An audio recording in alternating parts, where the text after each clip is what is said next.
ठीक, तो देखेंगे किस तरह से करेगा। ये इसके साथ संयोजक बंध यहाँ पर बना लेगा। ये इसके साथ संयोजक बंध इसने यहाँ पर बना लिया। इसने इसके साथ संयोजक बंध क्रिएट कर लिया और इसने इसके साथ संयोजक बंध क्रिएट कर लिया। ठीक, और यहाँ पर इसने इसके साथ और यहाँ पर इसने इसके साथ। ठीक,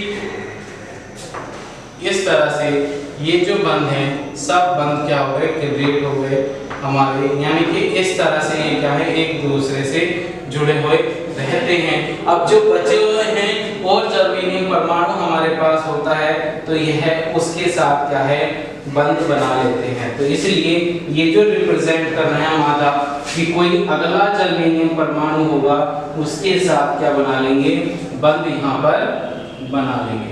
ठीक, तो इसलिए यहाँ पर आधा आधा हमने ये छोड़ा। इस तरह से क्या होता है, इसमें संयोजक बंध हमारा क्रिएट हो जाता है।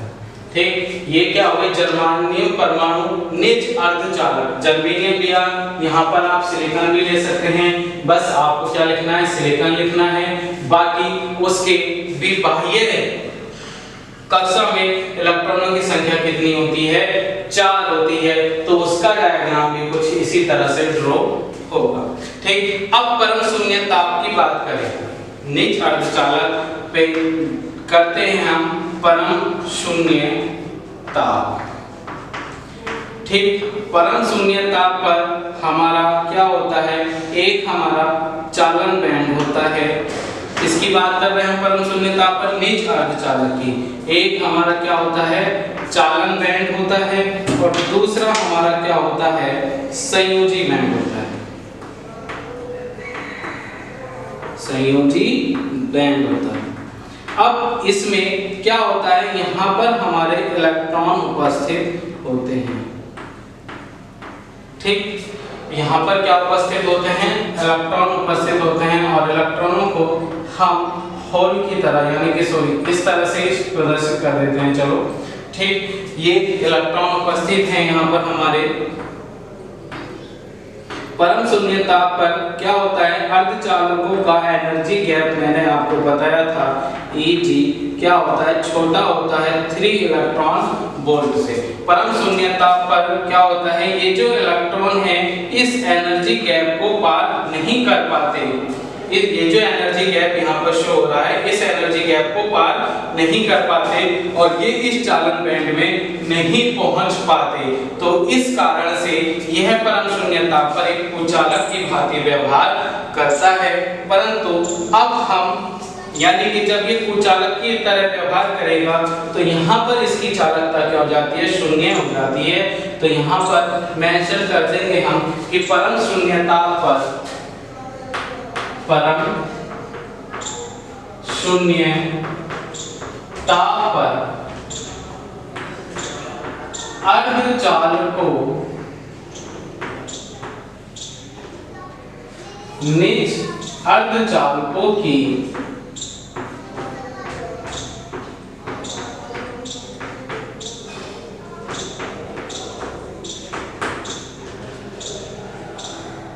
चालकता शून्य होती है। बट अब आगे जो मैं समझाने जा रहा हूं उसे विशेष करके ध्यान से देखेंगे। यदि इसकी ताप में हमने क्या कर दी, वृद्धि कर दी है, तो परम शून्य ताप पर था। अब हमने क्या करा, यहाँ पर ताप में वृद्धि कर दी। ठीक, अब जब ताप में वृद्धि कर दी तो इनके अंदर इतनी एनर्जी आ जाती है कि ये जो ऊर्जा अंतराल होता है यानी कि 3 इलेक्ट्रॉन वोल्ट से छोटा जो होता है, इसे क्या करके कहाँ पहुंच जाते हैं, चालन बैंड में पहुंच जाते हैं। माना सपोज हमारे 3 इलेक्ट्रॉन यहाँ से निकलकर इन्हें जब एनर्जी दे रहे हैं तो 3 इलेक्ट्रॉन हमारे यहाँ से निकलकर यहाँ पर पहुंच जाते हैं। हमने मान लिया ये वाले जो इलेक्ट्रॉन है ये निकलकर यहाँ पर पहुंच गए, तो यहाँ पर क्या आ गया, रिक्त स्थान आ गया। ये खाली स्थान हो गया, तो 3 इलेक्ट्रॉन बचे तो 3 रिक्त स्थान आए। जिस रिक्त स्थान को हम क्या कहते हैं, कोटर कहते हैं। ठीक है, इन इलेक्ट्रॉन पर कैसा आवेश होता है, ऋण आवेश होता है, परंतु कोटर पर जो आवेश आता है वह कैसा होता है, हमारा धनावेश होता है। ठीक, अब कोटर कहां पर है, कोटर क्या होता है, यह चीज, यही परिभाषा मैं आपको यहाँ पर समझाना चाह रहा हूँ कि जहां पर इलेक्ट्रॉन की अनुपस्थिति होती है, वह स्थान जहां पर इलेक्ट्रॉन की अनुपस्थिति होती है, तो वहां पर उस रिक्त स्थान को हम क्या कहते हैं, कोटर कहते हैं। और जहां पर इलेक्ट्रॉन की अनुपस्थिति होगी, यानी कि इलेक्ट्रॉन नहीं होगा, इलेक्ट्रॉन पर हमारा ऋण आवेश होता है, परंतु जैसे ही इलेक्ट्रॉन वहां से छोड़कर वहां चला जाएगा, यानी कि ऋण आवेश जो था वो अपने साथ वहां पर ले गया, तो वहां पर कैसा आवेश आ गया, धन आवेश आ गया। तो इसलिए कोटर पर कैसा आवेश होता है, धन आवेश के समान होता है। ठीक है, अब यहाँ पर जो कोटर की जो मात्रा होती है, यानी कि कोटर पर जो आवेश होता है वह इलेक्ट्रॉन के आवेश के बराबर होता है, परंतु विपरीत होता है। इलेक्ट्रॉन पर ऋणात्मक आवेश होता है और कोटर पर हमारा धनात्मक आवेश उपस्थित होता है। ठीक है, और यहाँ पर कोटर का जो द्रव्यमान होता है, द्रव्यमान की बात करें, जो कोटर का हमारा द्रव्यमान वह होता है वह इलेक्ट्रॉन के द्रव्यमान से अधिक होता है। अगर आवेश की बात करें, यहाँ पर एक तरफ डिफाइन कर लेते हैं हम कोटर, एक तरफ हमने लिख लिया इलेक्ट्रॉन। अगर आवेश की बात करें तो इस पे धनावेश होता है, इस पर ऋणावेश होता है, और मात्रा क्या होती है, बराबर। कैसी होती है, बराबर।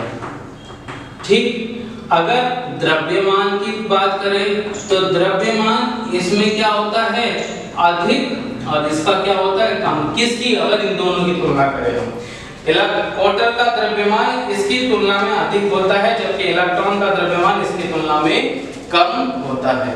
ठीक, अब आवेश वाहकों की संख्या, यहाँ पर कोटर की बात करें कि कोटर होता क्या है। अब यही हमारा परमाणु बना हुआ, यहाँ क्रिस्टल परमाणु बना हुआ है, ठीक है, उसका एक डायग्राम बना हुआ है। सपोज हमने इसे, ये क्या था, सामान्य ताप पर बना हुआ है, अब हमने इसे क्या कर दी, यहाँ से एनर्जी देना शुरू कर दिया।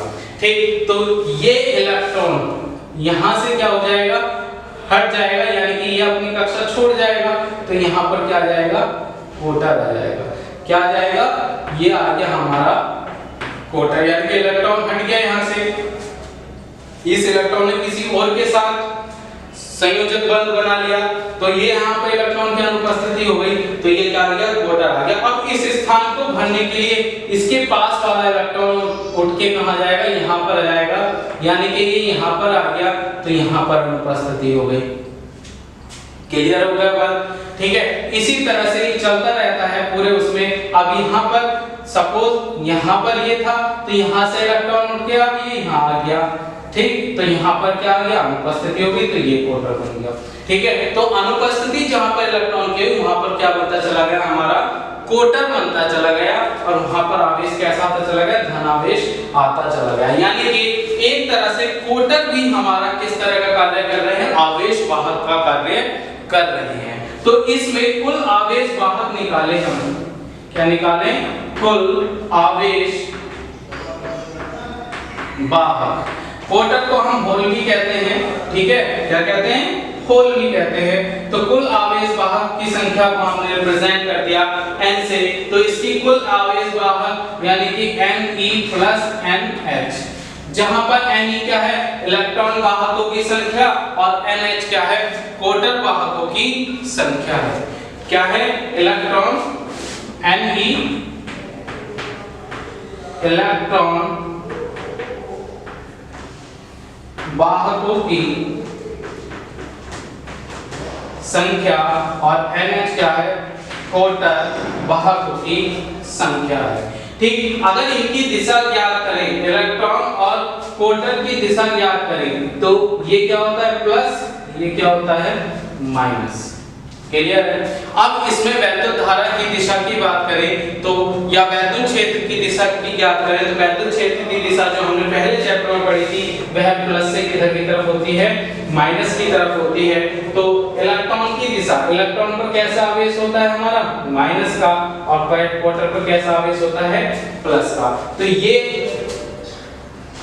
ठीक किधर की तरफ जाएगा, आकर्षित होगा ऋणात्मक की तरफ, यानी कि क्वार्टर की जो दिशा है वह वैद्युत क्षेत्र की दिशा में होती है, और इलेक्ट्रॉन यहाँ पर प्लस है, यहाँ पर माइनस है, ये इधर की तरफ जाएगा, यानी कि विपरीत आवेश एक दूसरे को आकर्षित करते हैं। तो इलेक्ट्रॉन की जो दिशा होगी वो वैद्युत क्षेत्र की दिशा के विपरीत होगी। ठीक है, यहाँ से आज के टॉपिक में हमने निज अर्धचालक के बारे में पढ़ा, जिसकी थ्योरी आपको पीडीएफ के माध्यम से मिल जाएगी। और अगर आपको समझ में आया है, अच्छी बात है, नहीं आया है तो इस वीडियो को दोबारा प्ले कर लेंगे, हम देख लेंगे। इसी के साथ मैं अपनी वाणी को विराम देता हूँ। धन्यवाद।